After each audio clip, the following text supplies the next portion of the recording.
The morning light filtered through our bedroom curtains, casting long shadows across the room. James sat on the edge of the bed, his posture rigid, his hands clasped tightly in his lap. For weeks, we'd been circling this moment. Late-night talks about pushing boundaries, about me stepping into a new role as a hot wife. But the idea of locking him up? That was a bridge we'd sworn never to cross. James was the kind of man who turned heads, confident, successful, untouchable. Yet here we were, on the verge of something that made my heart pound with a mix of thrill and trepidation. I held the small metal device in my hands, its weight heavier than it looked. I'd shown it to him days ago, let him touch it, and promised it would happen soon. His laugh had been uneasy then, but now, as I stood before him, his eyes betrayed him, curiosity warring with fear. "Ready, James?" I asked, my voice low, deliberate. He swallowed hard, his Adam's apple bobbing, but he didn't answer. I took my time, letting the silence stretch, watching his resolve crumble under the weight of my gaze. When I finally locked it in place, the click echoed like a gunshot. "There," I said, stepping back, the key now dangling from a chain around my neck. It glinted, a constant taunt, and I saw him shift, already uncomfortable, already aware of what he'd surrendered. "You'll wear it today," I told him, my tone leaving no room for argument. "Through work, through everything." His eyes widened, but he nodded, a flush creeping up his neck. That night, when he admitted, voice barely above a whisper, that he'd had to sit to use the bathroom, I felt a surge of power. This was new. This was mine to control. The next morning, I played it coy. I told him to take the day off, my voice casual, but my eyes held a promise he couldn't ignore. He agreed, eager, trusting. After breakfast, I called him back to the bedroom. The device sat on the bed, cold and unyielding. "Put it on," I said, then left him alone with his thoughts. 20 minutes later, he emerged, his face a mask of conflicted emotions. "It took a while," he mumbled, admitting he'd struggled to lock it because the idea alone kept unsettling him. I smiled, filing that away for later. We went through our routine, school drop-offs, errands, but the air between us was electric, charged with secrets. I punched a new destination into the car's navigation. A hotel downtown. James's hands tightened on the wheel, his voice hesitant.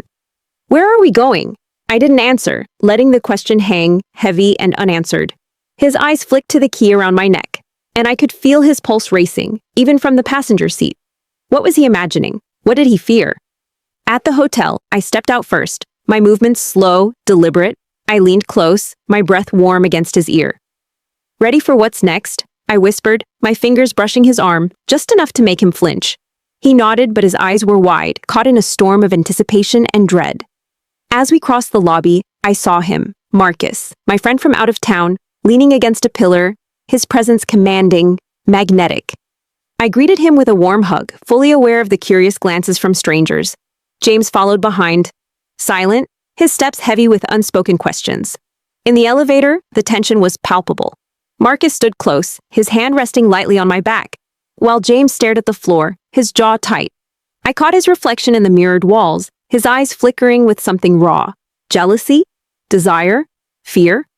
I didn't speak, letting the silence do its work, burrowing into his thoughts. When we reached the room, I slipped into the bathroom, looping the key onto its chain. It felt like a crown, a symbol of the power I held. When I returned, James was in a chair, his hands clenched, while Marcus lounged on the couch, utterly at ease. I didn't rush. I sat beside Marcus, my movements slow, my eyes locked on James. "Comfortable, baby?" I asked, my voice dripping with mockery. He shifted, his face flushing, and I knew he was feeling it. The confinement, the denial. Marcus chuckled, his hand brushing mine, and I leaned into it, letting James see the ease between us. Every laugh, every glance was a needle, pricking at his composure. I wanted him to squirm, to feel the weight of his choice. The key swung gently as I moved, catching the light, drawing James's gaze. I stood, crossing to him, my heels clicking on the floor. "Stand up," I said, my tone sharp. He obeyed, his movements jerky, and I circled him like a predator, my fingers grazing his shoulder. "You're doing so well," I murmured, but my smile was cruel. "But you're not done." I turned back to Marcus, sinking onto the couch beside him. My body angled just enough to keep James in my peripheral vision. His breathing was uneven, his eyes darting between us. Marcus and I talked. Casual, light, about nothing important. But every word was for James, a reminder of what he couldn't touch. I laughed. Louder than necessary, let my hand linger on Marcus's arm, knowing James was watching, trapped in his own head, "What do you think, James?" I asked suddenly, turning to him. He froze, his mouth opening, then closing. He started, but I cut him off with a raised hand. "Don't speak," I said. "Just watch." The room felt smaller, the air thick with unspoken challenges. I leaned closer to Marcus, whispering something meaningless, but I made sure James saw the intimacy of it. His hands twitched, his face a canvas of conflicting emotions. I stood again, crossing to him, the key swinging with every step. "Do you want this off?" I asked, lifting the chain, letting it dangle before his eyes.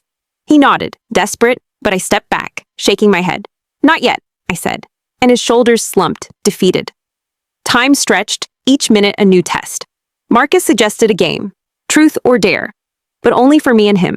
James was to sit, silent, a spectator to our ease. I dared Marcus to tell a story, something bold, and he did, his voice low, commanding. I laughed, my eyes flicking to James, watching him shrink under the weight of exclusion. When it was my turn, I chose truth, and Marcus asked what I enjoyed most about today. I paused, letting the question hang, then answered, control. James's breath caught, and I knew I'd hit my mark.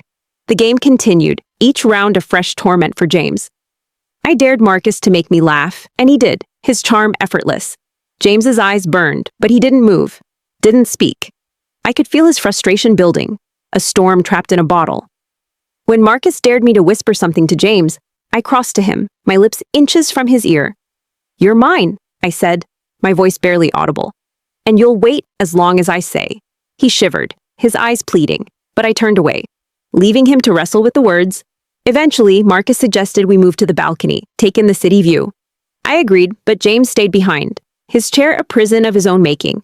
Out there, the wind was cool, the city sprawling below, and Marcus stood close, his presence a contrast to James's absence. We talked, laughed, and I let myself forget James for a moment, knowing that was its own kind of torture. When we returned, his eyes were glassy, his hands trembling. "Miss me?" I asked, my tone light, but my eyes were knives.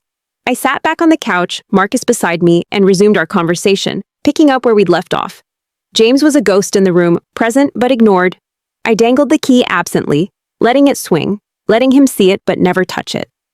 "What's it like?" I asked him suddenly, my voice cutting through the quiet.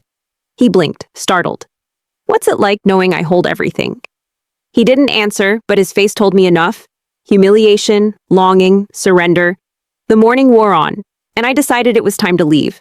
I stood, smoothing my dress, and nodded to Marcus. "Walk us out?" I asked. He grinned, following us to the door. In the hallway, I hugged him, lingering just long enough to make James flinch. The elevator ride down was silent, James's eyes fixed on the key, his breathing shallow. I didn't speak, letting the weight of the morning settle over him like a fog. In the car, the teasing escalated. James drove, his hands tight on the wheel, while I lounged beside him, the key still around my neck. He asked for water, his voice rough, almost desperate. "Please," he said, "I need something." I tilted my head, considering, then shook my head. "Not yet," I said, my smile sharp. "You'll keep that feeling a little longer."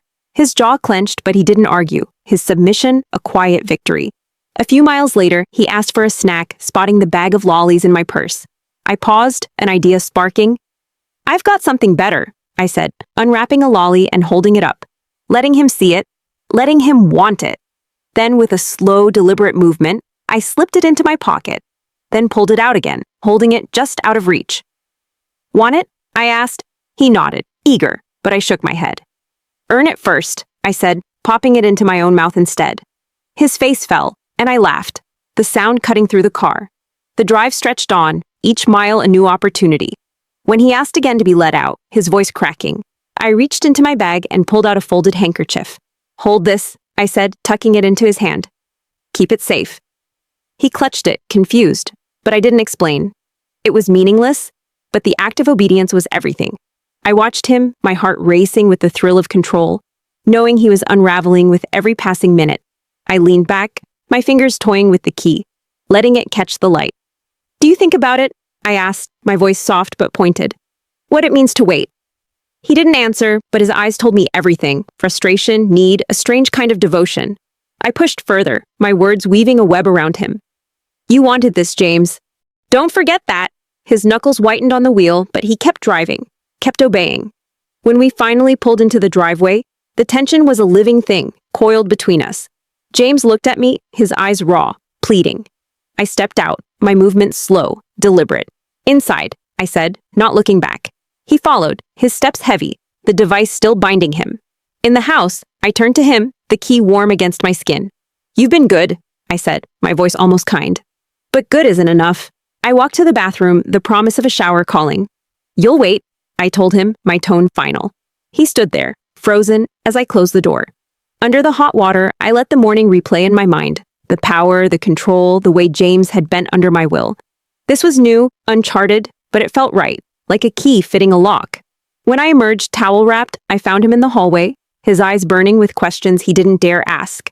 I paused, letting the moment stretch, letting him feel the weight of my silence. Patience, I said, my voice a whisper, a command. We're not done yet. And with that, I walked away. The key still mine, the game far from over.